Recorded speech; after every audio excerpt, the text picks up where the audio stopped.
isso e nós vamos conversar com o cientista político, professor da Fundação Getúlio Vargas, Cláudio Couto. Bom dia, Cláudio.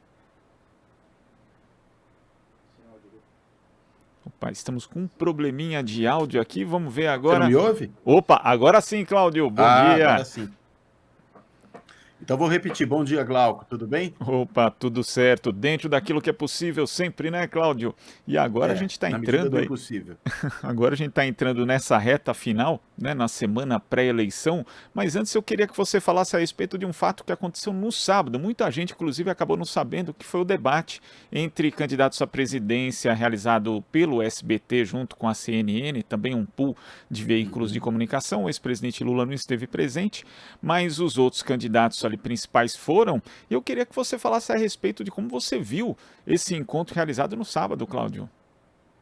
Olha, acho que ele foi um encontro um pouco mais morno que o anterior, né? Que o primeiro encontro, o debate da banda. E acho que a própria ausência do ex-presidente Lula tem a ver com isso, mas também o fato do Bolsonaro estar um pouco mais contido do que naquele primeiro debate, em que nós tivemos aquela agressão à jornalista Vera Magalhães, e aquilo virou depois o grande assunto do debate, não se falava praticamente de mais nada, a não ser daquela questão. Dessa vez, você teve um debate um pouco mais ameno, eu diria. Ameno, claro, dentro dos limites do que permite uma campanha como essa que a gente está vivendo hoje, que é uma campanha bastante acirrada e com alguns candidatos muito agressivos, né? Acho que o caso do próprio Bolsonaro e, mais recentemente também, enfim, vem já de uns meses para cá, ou de uns anos para cá, o candidato Ciro Gomes, mas na reta final o Ciro ainda mais agressivo do que antes.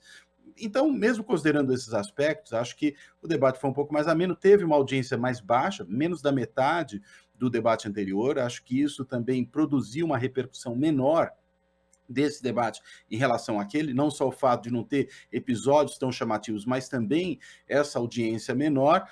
E acredito que, na realidade, debate importante mesmo vai ser o último, né? Vai ser o debate da Globo, que sempre é o que tem mais audiência, é o mais próximo da eleição, é aquele debate que pode ter algum efeito mais efetivo naqueles eleitores que fazem a sua decisão eleitoral de última hora, né? Que tomam a sua decisão eleitoral de última hora. Acho que esses eleitores vão acabar, na realidade, olhando com mais atenção para esse debate para poder pensar o que efetivamente farão. E daí eu acredito que ele ganha uma importância muito grande, sobretudo estando ali todos os candidatos presentes e a gente sabendo também que a Globo é a emissora com maior audiência, que tem mais alcance, e isso tudo traz bastante repercussão.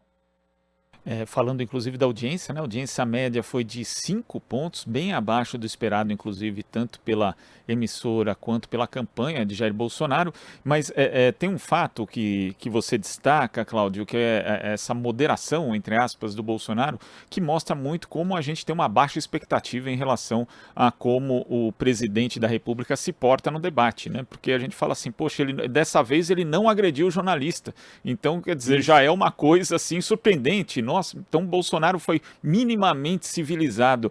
É terrível quando a gente tem esse tipo de expectativa em relação a um candidato à presidência da República, aliás, um candidato à reeleição, né, Cláudio? Sim, é isso, né? A gente desce o sarrafo, né? O sarrafo fica bem mais baixo, não desce o sarrafo nele, não é isso que eu estou pensando, mas o sarrafo, a gente desce a altura do sarrafo em relação àquilo que a gente espera com respeito a essa conduta que o presidente Bolsonaro costuma ter, né? Ele é sempre tão iracundo e sempre tão deselegante, né? Tão agressivo, tão antidemocrático no trato com todo mundo, que é só ele estar um pouco mais contido que a gente fala, puxa, hoje o Bolsonaro estava mais calmo. Mas você tem razão, né? Mesmo mais calmo, ele ainda foi aquele Bolsonaro que a gente conhece, né? O Bolsonaro com um discurso raivoso, com um discurso de desqualificação de qualquer um que não seja aliado dele. Nada muito estranho quando a gente conhece esse presidente da República, sabe qual é, inclusive, a trajetória política que ele teve ao longo de toda a sua vida. Agora, quem esteve também mais agressivo nesse debate, como você também mencionou, foi Ciro Gomes, né? Ele, inclusive, quando recebeu ali uma pergunta de uma jornalista que ele não gostou da pergunta, ele falou em morte do jornalismo, atribuindo, obviamente, questionando a qualidade da própria jornalista e também atribuiu isso ao lulopetismo, como ele gosta de falar, né? Ele tem falado cada vez mais mal do Lula e do PT e, mais uma vez, nesse debate, fora um momento ali que ele teve que responder Bolsonaro sobre o tema corrupção, ele mais atacou Lula e o PT do que o próprio Bolsonaro. Hoje ele vai fazer um manifesto à nação às 10 horas da manhã, campanha que ele deve reafirmar a candidatura dele, aquele momento, né, de chamar os holofotes na reta final, mas que não deve propriamente ter muita novidade. Como é que você vê essa figura de Ciro Gomes se tornando, né, alguém que na prática às vezes funciona até como linha auxiliar do bolsonarismo? Vide que inclusive vídeos, trechos de declarações dele foram circularam, né, entre grupos bolsonaristas, principalmente no WhatsApp e no Telegram, Cláudio? Olha, eu acredito que a mágoa, que o ressentimento são péssimos guias para a ação política, né. Ô Glauco, só uma coisa, eu estou ouvindo minha voz de volta, está vindo um eco aqui, atrapalha um pouquinho, não sei se tem como ajustar isso.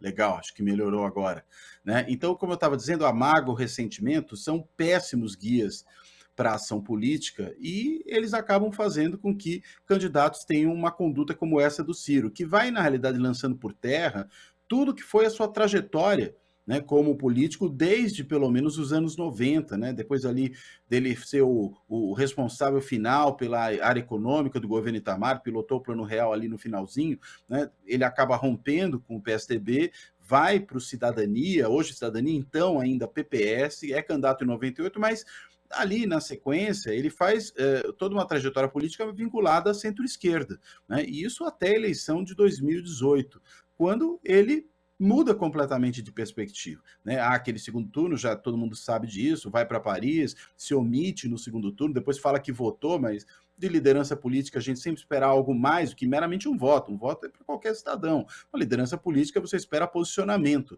Essa é a grande questão e ele tenta minimizar esse fato. Só que de lá para cá, creio eu, alimentado pela mágoa, pelo ressentimento de ter sido preterido como um eventual candidato substituto do Lula em 2018, por ter havido também aquela articulação do PT com o PSB para que o PSB ficasse neutro na disputa presidencial, tudo isso foi alimentando essa mágoa, esse ressentimento do Ciro que viraram os guias, as bússolas da ação política dele. E aí vai fazendo com que ele tenha esse tipo de conduta, esse tipo de atuação que explode todas as pontes que ele, ao longo dessa trajetória aí dos últimos 30 anos, foi construindo com a esquerda, né? Foi construindo com setores mais progressistas. Ele vai, na realidade, se aproximando cada vez mais de setores de direita, até de uma direita nacionalista, né, de uma direita nacionalista, com perspectivas políticas um tanto quanto estranhas. Esses dias a gente viu o Ciro falando em teoria da conspiração do Jorge Soros, né? A gente viu o Ciro, enfim, fazendo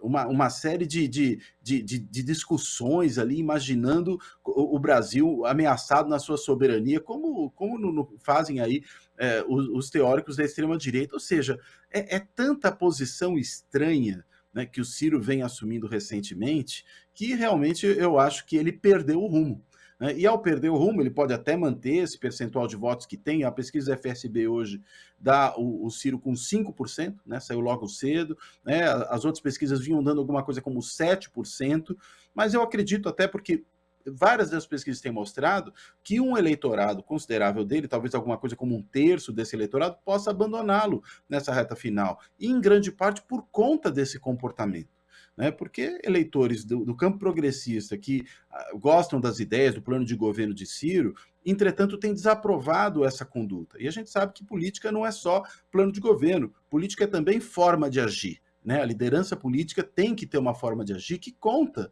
para aquilo que ela efetivamente vai produzir, aquilo que ela vai gerar, o ambiente que ela vai propiciar. Veja que a gente falava agora há pouco, inclusive, dessa questão da conduta do presidente Bolsonaro, pois o Ciro vem fazendo aí toda uma linha de atuação que vai na contracorrente, né, desse tipo de coisa que a sua base social mais ampla, não estou falando daqueles militantes mais diretamente envolvidos a ele, porque esses aí a gente sabe tem ali uma relação, inclusive afetiva com o Ciro, que torna difícil que eles o abandonem.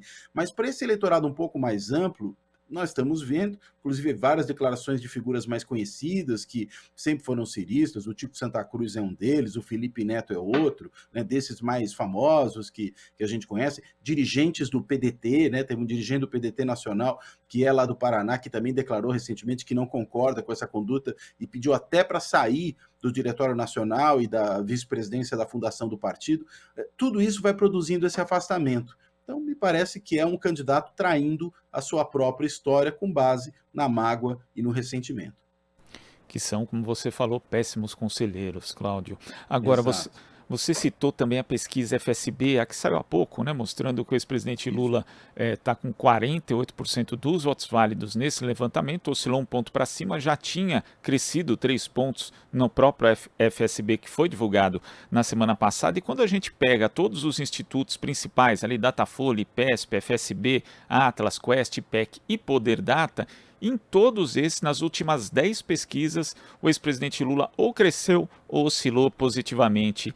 Além do debate que a gente tem, né, que você já ressaltou, Cláudio, quais são os outros elementos que podem ser determinantes nessa reta final para que a eleição acabe já no primeiro turno?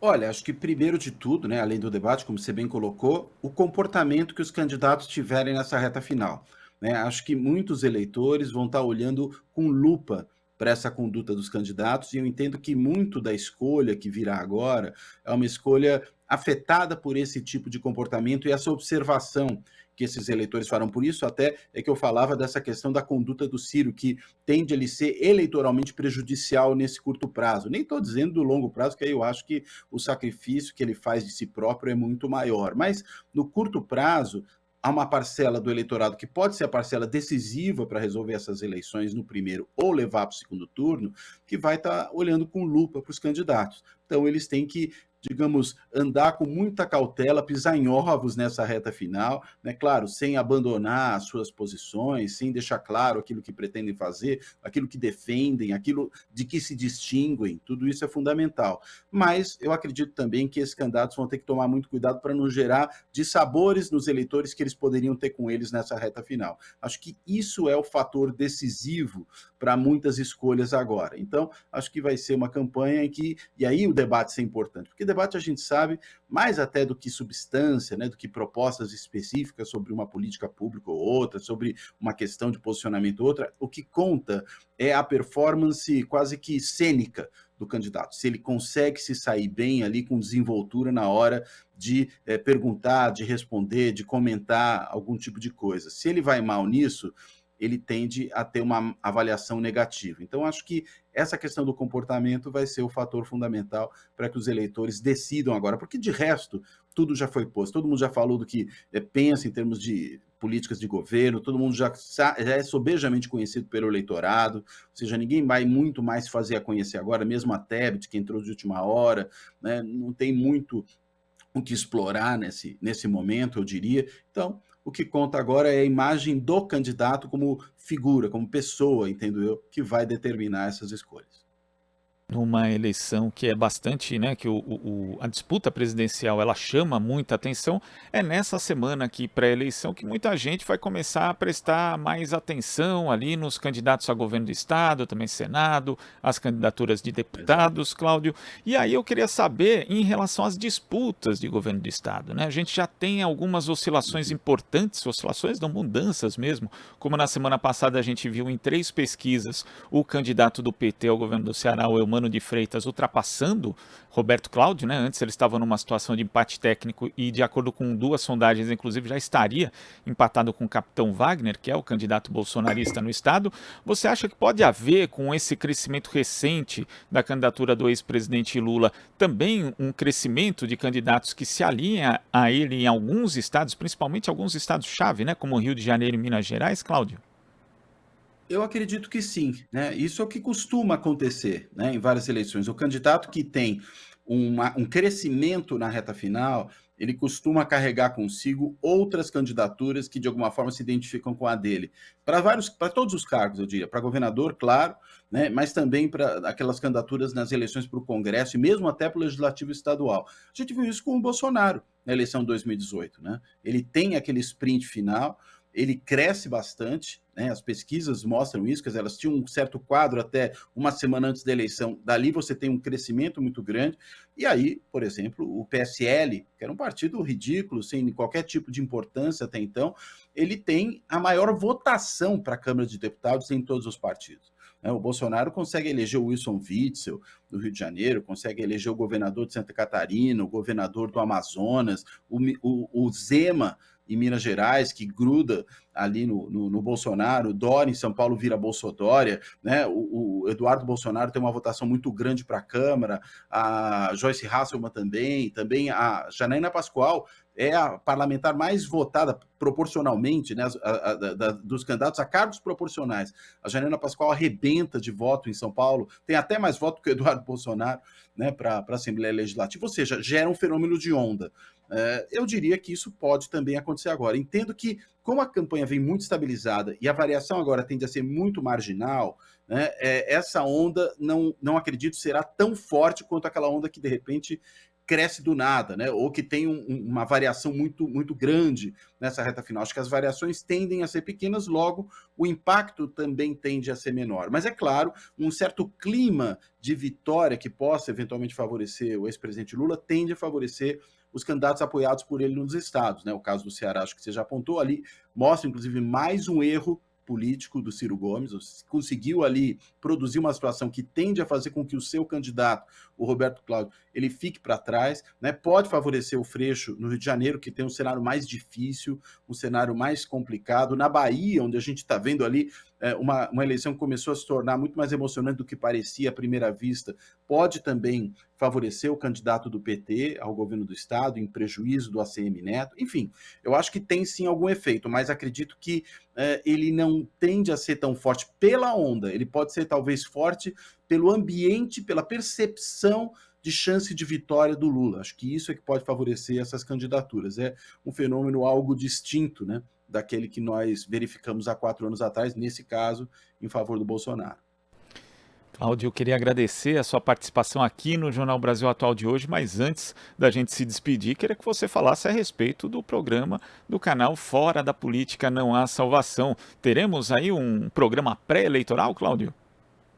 Teremos, a gente teve essa semana, né, o que foi ao ar no sábado de manhã, mas está lá ainda até sexta-feira, como o programa da semana, né, já uma discussão da reta final da eleição, né, foram 2 cientistas políticos, né, foram os cientistas políticos Lara Mesquita, né, que é pesquisadora do CEPESP da FGV, do SEBRAP, Centro Brasileiro de Análise e Planejamento, e também o Rafael Cortez, né, que é um cientista político, trabalha na consultoria Tendências, né, que é uma das principais consultorias do país, os dois analisando o cenário.